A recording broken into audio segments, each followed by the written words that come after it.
Hello everyone, welcome to your channel unique study hub by Neha. This side Neha. तो कैसे हैं आप सब? होप सो सब बढ़िया होंगे।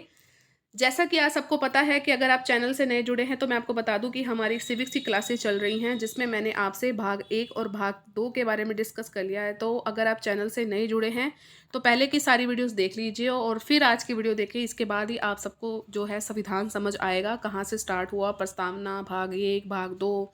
ठीक है, तो बहुत कुछ मैं करवा चुकी हूँ पीछे, तो पहले वो वीडियोज़ देखिए फिर आज की वीडियो देखिए। चैनल पर नए आए तो please like, share and subscribe ज़रूर कीजिए। और जो मुझे रेगुलर बेसिस पर देख रहे हैं तो आपके जितने भी एजुकेशनल ग्रुप हैं उसमें मैक्सिमम शेयर कीजिए। चैनल को बढ़ाने में आप मेरा पूरा पूरा सपोर्ट कीजिए। अगर 1K सब्सक्राइबर जैसे ही होते हैं तो मैं आपको लाइव आके भी पढ़ा सकती हूँ, ये आप सबको पता है। ठीक है, तो आज हम बात करेंगे मौलिक अधिकारों की। ये हमारा पार्ट 1 रहेगा। ठीक है, तो मौलिक अधिकार जो हैं 12 से 35 अनुच्छेद के अंतर्गत आते हैं और जिसको हम मौलिक अधिकारों को हम मैग्ना कार्टा भी कहते हैं। तो जानते हैं आज अपने मौलिक अधिकारों के बारे में। अगर मौलिक अधिकार हमारे जीवन में नहीं है तो हमारा जीवन बिल्कुल ही अधूरा है। तो कैसे हैं वो अब देखते हैं, और इन अधिकारों के बिना हम अपने जीवन की कल्पना भी नहीं कर सकते हैं। ओके, तो मानव जीवन जीने के लिए वो न्यूनतम अधिकार जिनके बिना व्यक्तित्व के संपूर्ण विकास की कल्पना भी नहीं की जा सकती। ये ऐसी बेसिक नीड है, जैसे आपके लिए रोटी, कपड़ा और मकान है तो वैसे ही आपके अधिकार भी हैं। अगर ये अधिकार नहीं है तो आपके व्यक्तित्व में कहीं भी किसी प्रकार का विकास नहीं हो सकता है। तो इतने इम्पोर्टेंट है ये मौलिक अधिकार। देखते हैं इसके इतिहास के बारे में, ये कहाँ से उत्पन्न हुआ, हमें कैसे मिला, किस देश से मिला। तो ये यूएसए से मिला है, मैं आपको बता दूं। तो इतिहास जानते हैं कि ये हमारे इंडिया में कैसे कैसे आया और कैसे हमें इसकी इतनी ज़रूरत पड़ गई। ठीक है, बात करेंगे हम 1215 की, जिसमें 1215 में ब्रिटेन में जॉन सम्राट के द्वारा अपने नागरिकों को कुछ अधिकार पत्र जो है लिखित में दिए गए। ठीक है, तो ये इसको क्या कहा गया? मैग्ना कार्टा कहा गया। 1215 की बात हो रही है यहाँ पर। जॉन सम्राट के द्वारा अपने जो उनके नगर में नागरिक थे उनको कुछ अधिकार दिए गए, जिसको हमने मैग्ना कार्टा कहा। तो जो भाग 3 है मौलिक अधिकार से संबंधित है, जिसके बारे में हम पढ़ रहे हैं, तो उसको क्या कहा जाता है? मैग्ना कार्टा भी कहा जाता है। क्वेश्चन बन सकता है कि भाग 3 को और भी किस अन्य नाम से जाना जाता है? तो मैग्ना कार्टा कहा जाता है। तो वो किस राजा से संबंधित है? तो ये जॉन सम्राट से संबंधित है। वो किस देश से है? तो वो ब्रिटेन में है। मैग्ना कार्टा की शुरुआत कब हुई थी? 1215 में हुई थी। ठीक है, इतने क्वेश्चन आपको बताए गए हैं। भाग 3 में ही नागरिकों को अधिकार की बात की गई है। ठीक है, इतना आपको अब पता लग गया है। 1215 से हम आगे बढ़ते हैं 1689 में। इसमें क्या हुआ? ब्रिटेन में ही कुछ और अधिकार ब्रिटिश नागरिकों को दिए गए। ठीक है, 1215 से हम सीधा कहाँ पर आ गए? 1689 में। फिर बात करेंगे हम 1789 की। तो इसमें क्या हुआ? फ्रांस में नागरिकों को कुछ अधिकार प्रदान किए गए। ठीक है, अभी तक जो चीज़ चल रही थी 1689 में वो ब्रिटेन तक चल रही थी, लेकिन अब ये 1789 में जो कहाँ तक पहुँच गई? फ्रांस में चली गई, और इसमें जो है अधिकारों को दिया गया नागरिकों को। ठीक है, फिर 1791 में यानी कि 1791 में यूएसए में अपने संविधान में मौलिक अधिकारों को शामिल किया गया। ठीक है, तो अब आपको पता लग गया होगा कि जिससे हमने मांगा है, जिससे हमारी शुरुआत हुई है, यूएसए से जो है हमारे लिए गए हैं मौलिक अधिकारों को, तो इनमें कब इस यूएसए में कब जो है संविधान सॉरी यूएसए में जो है मौलिक अधिकारों को कब इंक्लूड किया, यानी कि यूएसए के संविधान में मौलिक अधिकारों को कब इंक्लूड किया गया था? तो 1791 में जो है इसको इंक्लूड किया गया था, और जो मौलिक अधिकार है वो यूएसए से लिए गए हैं। ठीक है, आप इतना समझ गए होंगे। ठीक है, तो ये इसकी एक विदेशी संदर्भ है कि हमने इसका इतिहास जाना मैग्ना कार्टा के बारे में और मौलिक अधिकारों के बारे में, जिसको जिसको अन्य नेम है। तो मौलिक अधिकार का जो अन्य नेम है, क्या नया अन्य नाम है, वो क्या है? वो है मैग्ना कार्टा। ठीक है, अब बात करेंगे, हम आगे बढ़ते हैं। भारतीय संविधान सभा में मौलिक अधिकार समिति का चेयरमैन कौन था? इंपॉर्टेंट क्वेश्चन है आपका कि हमारे भारतीय संविधान में मौलिक अधिकारों समिति का चेयरमैन कौन था? तो सरदार वल्लभ भाई पटेल जी थे। और सब कमेटी का चेयरमैन कौन था? जेबी कृपलानी थे। ठीक है, ये दोनों नाम आपको याद रखने हैं। अब बात करेंगे, हम आगे बढ़ते हैं कैसे आपसे क्वेश्चन पूछे जाते हैं कि संविधान के प्रारंभ में मौलिक अधिकारों की संख्या कितनी थी? ठीक है, तो ये आप कमेंट सेक्शन में आप बताएंगे। ठीक है, मैं थोड़ा सा इसको हाइड कर देती हूँ। कमेंट सेक्शन में आप बताएंगे कि संविधान के प्रारंभ में मौलिक अधिकारों की संख्या कितनी थी, और मैं आपको कल बताऊंगी। लेकिन वर्तमान में अब कितने हैं? 6 मौलिक अधिकार है हमारे। स्टार्टिंग में कितने थे आप कमेंट सेक्शन में बताएंगे। ठीक है, 44वां संविधान संशोधन 1978 में जो है संपत्ति का जो अधिकार है मौलिक अधिकारों से हटा दिया गया था। ठीक है। संविधान संशोधन कब हुआ? 44वां। और संपत्ति का अधिकार, ये क्वेश्चन आपका बनता है कि संपत्ति के अधिकार को मौलिक अधिकार से कब हटा दिया गया था? तो 1978 में हटाया गया था। किस संविधान संशोधन के अंतर्गत हटाया गया था? तो 44वां संविधान संशोधन जो कि 1978 में हुआ था, उसके अंतर्गत संपत्ति के अधिकार को मौलिक अधिकार से हटा दिया गया था। और इसको किस आर्टिकल में शामिल किया गया था? तो 300A में जो है, 300A में संपत्ति के अधिकार को जो इसको शामिल किया गया था। चलिए मैं ही आपको बता देती हूँ कि जब शुरुआत हुई थी तो संविधान के प्रारंभ में मौलिक अधिकारों की संख्या कितनी थी? तब 7 थी। ठीक है, तब 7 थी। ये संपत्ति के अधिकार को जो हटा दिया गया था और 300A भाग में इसको शामिल कर दिया था। तो अब हमारे वर्तमान में कितने मौलिक अधिकार है? तो वर्तमान में हमारे 6 मौलिक अधिकार हैं, पहले 7 थे। ठीक है, अब आपको कुछ सर्च नहीं करना, नहीं तो फिर कमेंट भर जाएंगे कि हम मैम अगर हमें ना पता हुआ तो। ठीक है, इतना आपको पता होता है लेकिन आप ना ऐसे वो हो जाते कि नहीं पता होता। चलिए देखते हैं 6 मौलिक अधिकार हमारे कौन कौन से हैं जिसके बारे में आपको सब कुछ पता होना चाहिए। तो पहला हमारा अधिकार है समता का अधिकार, यानी कि समानता का अधिकार, जो आर्टिकल 14 से 18 के बीच में आपको जानकारी प्रदान करेंगे कि क्या क्या है इसमें जो हमारे लिए बहुत ज़्यादा ज़रूरी है। दूसरा है स्वतंत्रता का अधिकार, जो 19 से 22 जो है अनुच्छेद के अंतर्गत आता है। शोषण के विरुद्ध अधिकार जो है, फिर आएगा चौथा धार्मिक स्वतंत्रता का अधिकार, ये 25 से 28 के बीच में है। और जो शोषण के विरुद्ध अधिकार है वो 23-24 के बीच में है।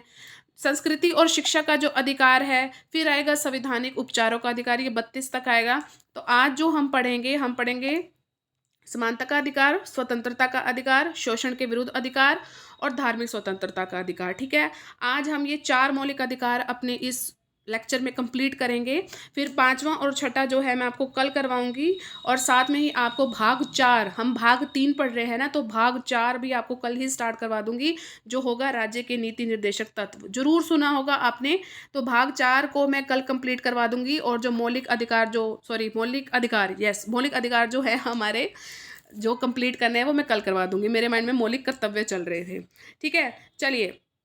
हाँ जी, मैंने आपको अभी बताया है कि 14 से 18 जो है समानता का अधिकार है, लेकिन 12 और 13 को भी जान लेते हैं, इतना खास नहीं है लेकिन जान लीजिए।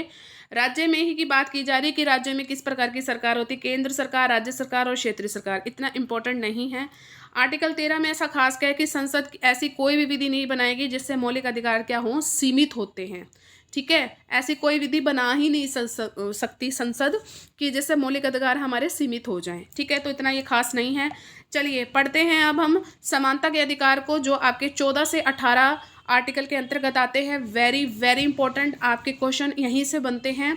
आपके मौलिक अधिकार तो टिप्स पे होने चाहिए और मौलिक कर्तव्य भी टिप्स पे होने चाहिए। जितना भी मैं आज आपको मतलब आगे आने वाली जितनी भी वीडियोस होंगी वो सारी की सारी इंपॉर्टेंट है। एक एक लेक्चर आपके लिए बहुत ज़्यादा इंपॉर्टेंट है और इसी में से आपके क्वेश्चन बनते हैं। तो इसलिए कह रही हूँ कि चैनल को सब्सक्राइब ज़रूर कर लीजिएगा।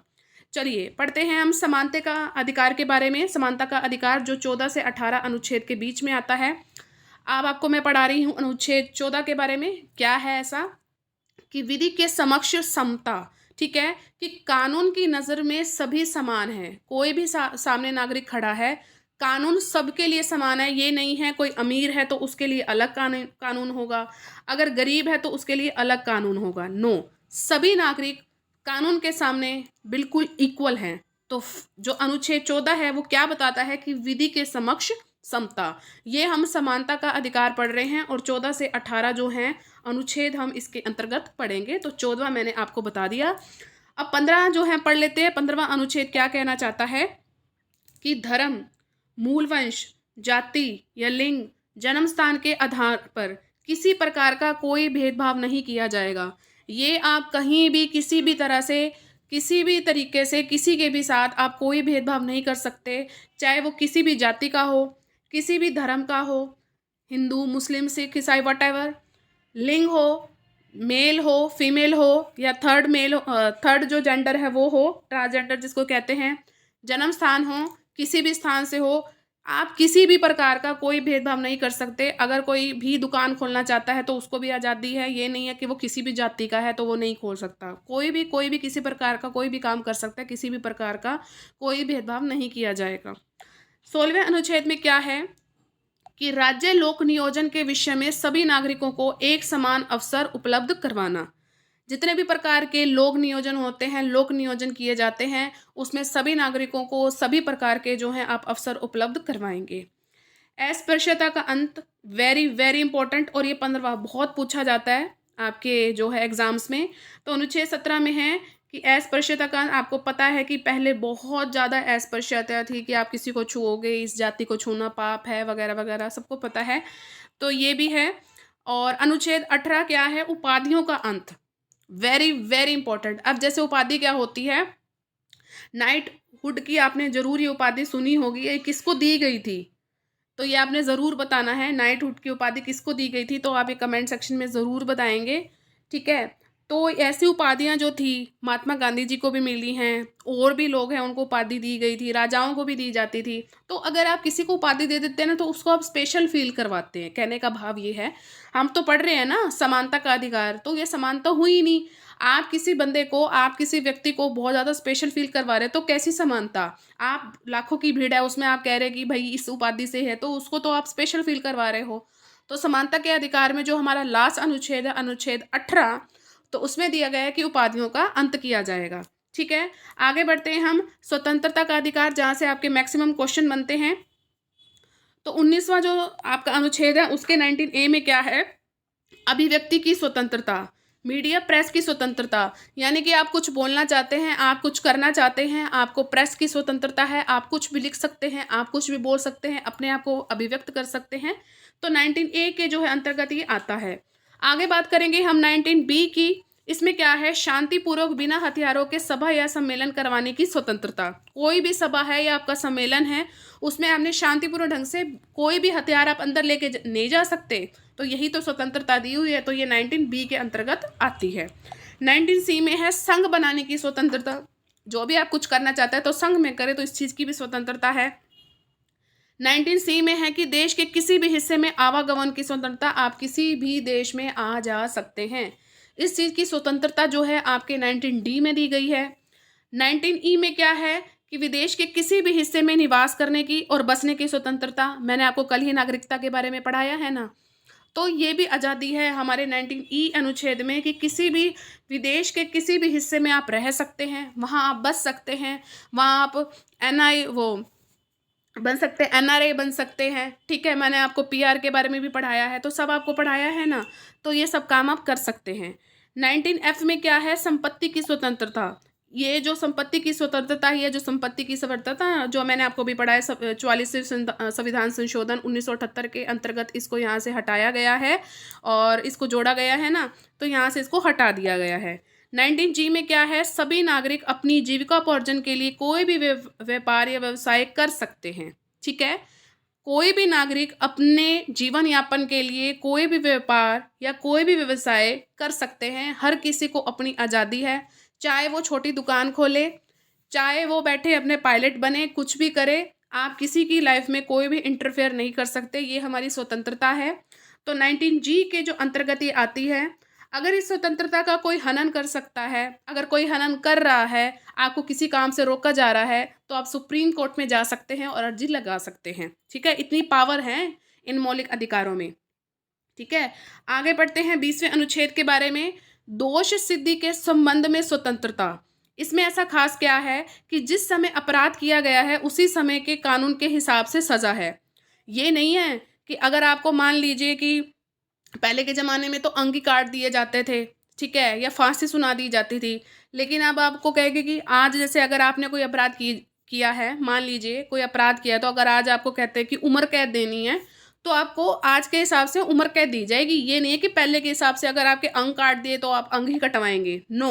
अगर आज उम्र कैद है तो आपको उम्र कैद ही दी जाएगी। ऐसा नहीं है कि जो पहले जो लोगों को मतलब जो कानून के हिसाब से सज़ा दी जाती थी तो पहले के हिसाब से करेंगे, नो। वो प्रेजेंटली जिस हिसाब से जो सज़ा चल रही होगी तो वही देंगे, ठीक है। किसी भी दोष अपराध के लिए सिर्फ उसको एक ही बार सज़ा होगी, ये नहीं है बार बार आप उसको सज़ा देंगे। तो ये दोष सिद्धि के संबंध में स्वतंत्रता मैं आपको बता रही हूँ। ये उसके कुछ पार्ट दिए गए हैं जिसके बारे में आपको जाना ज़रूरी है। थर्ड है कि स्वयं के विरुद्ध न्यायालय में गवाही देने के लिए बाध्य नहीं किया जाएगा। ठीक है। अगर मान लीजिए आपने कोई अपराध किया है, गवाही देने के लिए कोई आ रहा है, तो आप उसको बांधे नहीं कर सकते कि आप मतलब कोर्ट में मत जाइए। नो, आप ऐसा कुछ भी नहीं कर सकते हैं। हर किसी को किसी चीज़ की स्वतंत्रता है, यही चीज़ हम जो है पढ़ रहे हैं। ठीक है, आगे पढ़ते हैं अनुच्छेद 21 के बारे में।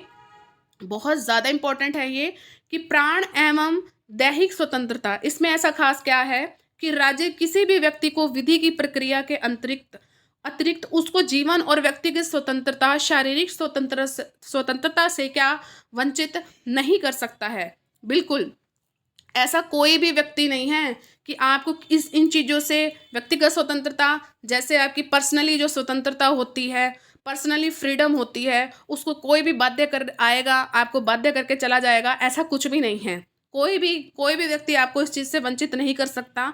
अगर वो कर रहा है तो पुलिस स्टेशन जा सकते हैं या आप सुप्रीम कोर्ट में जा सकते हैं कि ये हमारा हनन कर रहा है। आप किसी के ऊपर कोई भी चार्ज लगा सकते हैं अगर आपको कोई तंग कर रहा है तो। ठीक है, शारीरिक स्वतंत्रता होगी। आपने कहीं देखा होगा, कई बहुओं को प्रताड़ित करते हैं। बहुत काम ऐसे होते हैं हमारे समाज में जिससे वो वंचित रह जाती हैं, उनके पास इतनी उपलब्धियां नहीं होती कि वो लाइफ में कुछ कर सकें, तो प्रताड़ित किया जाता है। जो कह सकते हैं महिलाओं के साथ बहुत ज़्यादा शोषण किया जाता है। अगर महिलाएं चाहे तो इसका विरोध भी कर सकती हैं, वो भी सुप्रीम कोर्ट जा सकती है। तो ये हमारी स्वतंत्रता है। अगर आप इतने पढ़े लिखे हो गए और उसके बाद भी ये कार्य नहीं कर रहे हैं तो मौलिक अधिकारों का क्या आप उसका यूज़ करेंगे। तभी कहते हैं कि विरोध कीजिए। तो प्राण एवं दैहिक स्वतंत्रता जो है अनुच्छेद 21 में आती है और यही आपके जो है एग्जाम के लिए बहुत ज़्यादा इम्पोर्टेंट है। ठीक है, अनुच्छेद 21। और अनुच्छेद 21 को कोई भी निलंबित नहीं कर सकता। देखिए, मतलब इतना इम्पोर्टेंट है ये कि इसको कोई भी निलंबित नहीं कर सकता, क्योंकि आपकी इसकी पर्सनली आपकी स्वतंत्रता आ जाती है और शारीरिक स्वतंत्रता आ जाती है। इससे ऊपर कुछ भी नहीं है शायद आपके जीवन के लिए। तो अनुच्छेद 21 को कोई भी निलंबित नहीं कर सकता। अब क्वेश्चन ये बनता है कि अगर मौलिक अधिकारों को निलंबित करना है तो वो किस समय में आपका किया जा सकता है। अगर आपके जो है राष्ट्रीय आपातकाल में ऐसा होता है, हमारे भारत में 3 बार राष्ट्रीय आपातकाल लगे हैं, तो राष्ट्रीय आपातकाल में ऐसा होता है कि मौलिक अधिकारों को क्या कर सकते हैं, आप निलंबित कर सकते हैं। क्वेश्चन ये आ सकता है कि कौन कर सकता है। अगर राष्ट्रीय आपातकाल में होता तो राष्ट्रपति जो है इसको निलंबित कर सकता है। ठीक है, ये क्वेश्चन आपका बहुत इंपॉर्टेंट है। अब बात करेंगे हम अनुच्छेद 22 में। ऐसा इसमें खास क्या है कि गिरफ्तारी के संबंध में स्वतंत्रता। गिरफ्तारी के, अगर आप किसी व्यक्ति को गिरफ्तार कर रहे हैं तो सबसे पहले आप उसको क्या बताएंगे, उसको कारण को उसको बताना होगा। अगर आप उसके घर में गए हैं, उसके ऑफिस में गए हैं, पहले आप उसे ये बताएंगे कि आप मतलब उसको गिरफ्तार क्यों किया जा रहा है, किस जुर्म में उसको गिरफ्तार किया जा रहा है। और 24 घंटे के अंदर अंदर गिरफ्तार किए गए व्यक्ति को मजिस्ट्रेट न्यायाधीश के सामने प्रस्तुत करना होता है। ये कानून बना हुआ है। अगर ये नहीं करेंगे ना तो जो आपके खिलाफ स्ट्रिक्ट एक्शन लिए जा सकते हैं। तो 24 घंटे के अंदर अंदर आपको गिरफ्तार किए गए व्यक्ति को प्रस्तुत करना होगा और अपनी पसंद के वकील से ही सलाह लेने का जो है उस व्यक्ति को अधिकार होगा। ये नहीं है कि आप इसको जो है अपना पर्सनली वकील दे दीजिए, तो ऐसा नहीं होगा। जिस व्यक्ति को आपने गिरफ्तार किया है उसको अपनी मर्जी से वकील को हायर करने का पूरा पूरा अधिकार है। तो गिरफ्तारी के संबंध में जो स्वतंत्रता है वो आपके अनुच्छेद 22 में आती है। अब बात करेंगे हम थर्ड, शोषण के विरुद्ध अधिकार, जो है 23 और 24 इंपॉर्टेंट है। अनुच्छेद 23 में ऐसा क्या है कि मानव के दुर्व्यापार और बलात्श्रम का जो है प्रतिषेध। आप सबको पता है कि लड़कियों का बहुत ज़्यादा जो है मतलब विदेशों में दुर्व्यापार हो रहा है, उनके देह का व्यापार हो रहा है। लड़कियों को तो वैसे भी भोग विलास की वस्तु ही समझा जाता है, तो उसका जो है बहुत ज़्यादा देह व्यापार हो रहा है, तो इसके प्रति निषेध भी करना है। और आपने देखा होगा कि 14 साल से कम जो बच्चे होते हैं तो वो छोटे छोटे झुग्गियों में या मान लीजिए कि जैसे छोटे छोटे ढाबों में काम कर रहे होते हैं, तो इसका जो है प्रतिषेध जो है कर सकते हैं। ये उनका शोषण हो रहा है 14 साल से छोटे बच्चे का। ठीक है, तो ये किसके अंतर्गत आता है, तो ये आता है अनुच्छेद 23 में।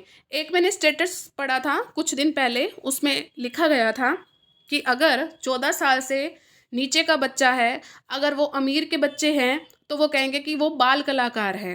ठीक है, ये कटाक्ष था, मैं आपको इसका आंसर देना चाहूँगी, बहुत अच्छा आंसर है।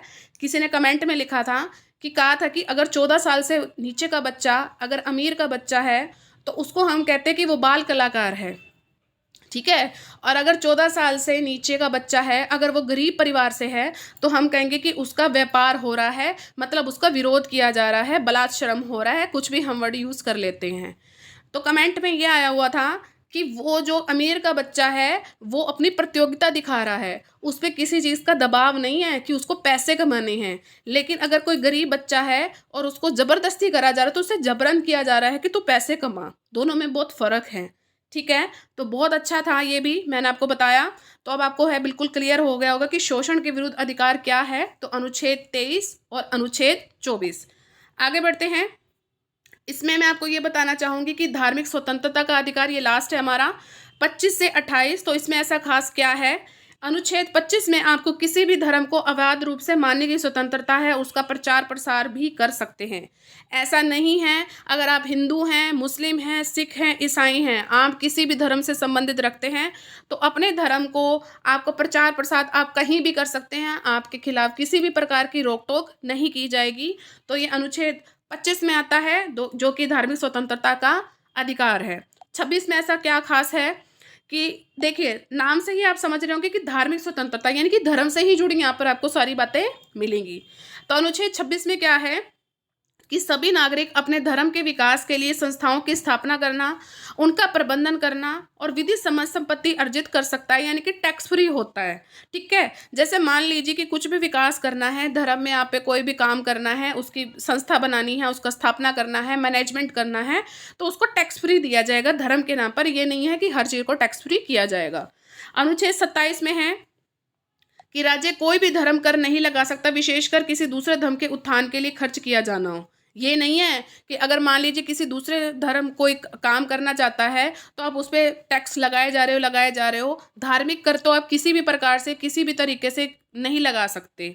ठीक है। तो किसी दूसरे धर्म पे अगर कहीं कटाक्ष करना हो तो सॉरी, यहाँ अपने धर्म की बात नहीं हो रही है, यहाँ दूसरे धर्म की बात हो रही है कि अगर उसके उत्थान के लिए अगर खर्च किया जाना हो तो वहाँ पर आप क्या धार्मिक कर नहीं लगा सकते। नेक्स्ट है अनुच्छेद 28। इसमें ऐसा खास क्या है कि राज्य द्वारा पूर्णतः पोषित सरकारी संस्था किसी भी शिक्षण संस्थान में धार्मिक शिक्षा नहीं दी जाएगी। कहने का भाव क्या है, किसी पर्टिकुलर जगह पर आप जो है उसको मतलब धार्मिक शिक्षा नहीं दे सकते।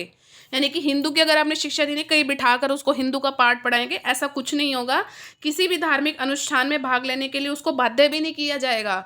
हमारे हिंदू में भी होता है, तो आप उसको नहीं बिठा सकते, आप उसको कहीं भी बिठा के धार्मिक शिक्षा नहीं दे सकते। ये ऐसे कहीं भी प्रावधान नहीं दिया हुआ है, कहीं भी। क्या आपको अनुच्छेद 28 में प्रावधान दिया गया है कि आप इस तरह का कार्य कोई भी नहीं कर सकते। ठीक है। तो गाइज ये इतनी ही आज की वीडियो रहेगी। देखिए, मैंने आपको जो है धार्मिक स्वतंत्रता का अधिकार तक पढ़ा दिया है। तो कैसी लगी आज की वीडियो? तो कल हम करेंगे मौलिक अधिकार को कंटिन्यू रखेंगे, जिसमें आपको 2 अधिकार और करवाऊंगी।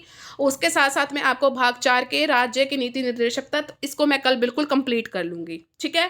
आज सिर्फ इतना ही पढ़िए। वीडियो लंबी हो गई है लेकिन आपके लिए बहुत ज़्यादा यूजफुल है। कोई भी ऐसी बात नहीं कही गई है कि वीडियो लंबी हो गई है, सीधा काम की बात है। ठीक है। साथ साथ नोट्स बनाते जाइए। अब आप क्या काम करेंगे, maximum like, share and subscribe ज़रूर कीजिएगा। सब्सक्राइब को जो रेड बटन है उसको ज़रूर प्रेस करना है और ऑल पर आपने ज़रूर क्लिक करना है। ठीक है। और आप सबको पता है कि टेट एग्जाम स्टडी पर मैं आपको हिस्ट्री करवा रही हूँ और साथ साथ मैं आपको जो है MCQs भी करवा रही हूँ। तो एक अनाउंसमेंट मैं आपके साथ ये करना चाहती हूँ कि कल आपको जो है मॉडर्न हिस्ट्री में अपने चैनल पे करवाऊँगी। वहाँ थोड़ा डिले हो रहा है।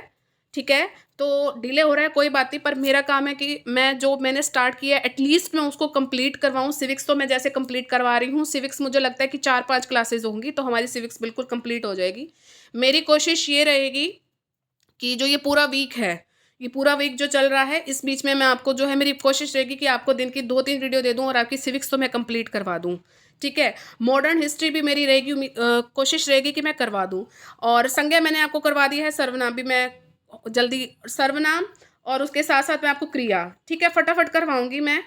कॉन्सेप्ट आपके क्लियर होंगे फटाफट। इन द सेंस ये नहीं है कि बस फटाफट करवा दिए और आपके कॉन्सेप्ट क्लियर नहीं होंगे। नो, कॉन्सेप्ट के साथ आपके MCQ। देखिए, कंटेंट बनाने में थोड़ा टाइम लगता है, आपको पता है मेरी एक छोटी बेटी भी है और मेरी स्टडी भी चल रही है, तो सारे काम होते हैं।